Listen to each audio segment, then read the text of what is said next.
خدا باپ کے زندہ اور جلال کلام میں سے زندگی بھرا کلام، یوحنا کی انجیل اس کا 21 باب۔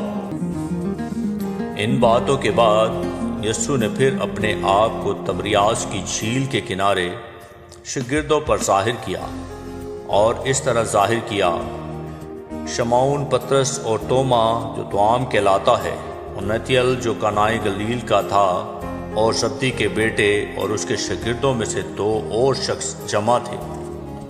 شمعون پطرس نے ان سے کہا: میں مچھلی کے شکار کو جاتا ہوں۔ انہوں نے اس سے کہا: ہم بھی تیرے ساتھ چلتے ہیں۔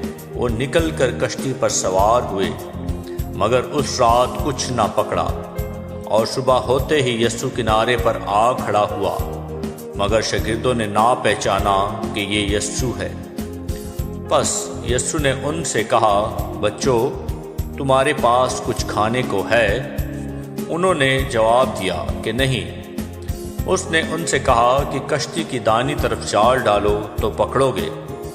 پس انہوں نے ڈالا، اور مچھلیوں کی کثرت سے پھر کھینچ نہ سکے۔ اس لیے اس شاگرد نے جس سے یسوع محبت رکھتا تھا، پطرس سے کہا کہ یہ تو خداوند ہے۔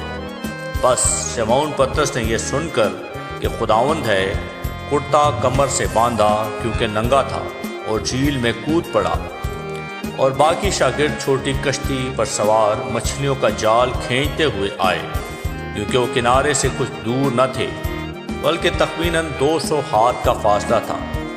جس وقت کنارے پر اترے تو انہوں نے کوئلوں کی آگ اور اس پر مچھلی رکھی ہوئی اور روٹی دیکھی۔ یسوع نے ان سے کہا کہ جو مچھلیاں تم نے ابھی پکڑی ہیں، ان میں سے کچھ لاؤ۔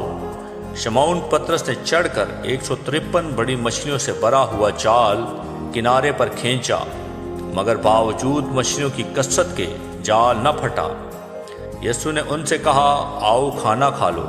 اور شاگردوں میں سے کسی کو جرأت نہ ہوئی کہ اس سے پوچھتا کہ تو کون ہے، کیونکہ وہ جانتے تھے کہ خداوند ہی ہے۔ یسوع آیا اور روٹی لے کر انہیں دی، اسی طرح مچھلی بھی دی۔ یسوع مردوں میں سے جی اٹھنے کے بعد یہ تیسری بار شاگردوں پر ظاہر ہوا۔ اور جب کھانا کھا چکے تو یسوع نے شمعون پطرس سے کہا: اے شمعون، یوحنا کے بیٹے، کیا تو ان سے زیادہ مجھ سے محبت رکھتا ہے؟ اس نے اس سے کہا: ہاں خداوند، تو جانتا ہی ہے کہ میں تجھے عزیز رکھتا ہوں۔ اس نے اس سے کہا: تو میرے بھرے چرا۔ اس نے دوبارہ اس سے پھر کہا: اے شمعون، یوحنا کے بیٹے، کیا تو مجھ سے محبت رکھتا ہے؟ اس نے کہا: ہاں خداوند، تو جانتا ہی ہے کہ میں تجھ کو عزیز رکھتا ہوں۔ اس نے اس سے کہا: تو میری بھیڑوں کی گلابانی کر۔ اس نے تیسری بار اس سے کہا: اے شمعون، یوحنا کے بیٹے، کیا تو مجھے عزیز رکھتا ہے؟ کیونکہ اس نے تیسری بار اس سے کہا: کیا تو مجھے عزیز رکھتا ہے؟ اس سبب سے پطرس نے دلگیر ہو کر اس سے کہا: اے خداوند، تو سب کچھ جانتا ہے، تجھے معلوم ہی ہے کہ میں تجھے عزیز رکھتا ہوں۔ یسوع نے اس سے کہا: تو میری بھیڑیں چرا۔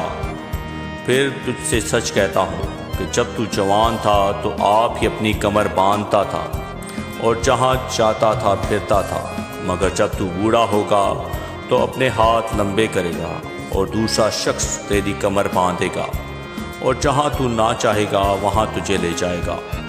اس نے ان باتوں سے اشارہ کر دیا کہ وہ کس طرح کی موت سے خدا کا جلال ظاہر کرے گا، اور یہ کہہ کر اس سے کہا کہ میرے پیچھے ہو لے۔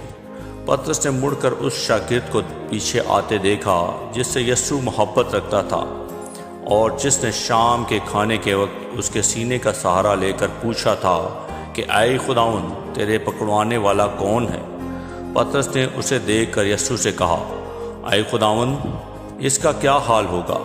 یسوع نے اس سے کہا: اگر میں چاہوں کہ یہ میرے آنے تک ٹھہرا رہے تو تجھ کو کیا؟ تو میرے پیچھے ہو لے۔ بس بائیوں میں یہ بات مشہور ہو گئی کہ وہ شاگرد نہ مرے گا، لیکن یسوع نے اس سے یہ نہیں کہا تھا کہ یہ نہ مرے گا، بلکہ یہ کہ اگر میں چاہوں کہ یہ میرے آنے تک ٹھہرا رہے تو تجھ کو کیا۔ یہ وہی شاگرد ہے جو ان باتوں کی گواہی دیتا ہے اور جس نے ان کو لکھا ہے، اور ہم جانتے ہیں کہ اس کی گواہی سچی ہے۔ اور بھی بہت سے کام ہیں جو یسوع نے کیے، اگر وہ جدا جدا لکھے جاتے تو میں سمجھتا ہوں کہ جو کتابیں لکھی جاتی ان کے لیے دنیا میں گنجائش نہ ہوتی۔ آمین۔ کلام کے پڑھے اور سنے جانے پر خدا ان کی برکت ہو، خدا ان کا شکر ہو۔ آمین۔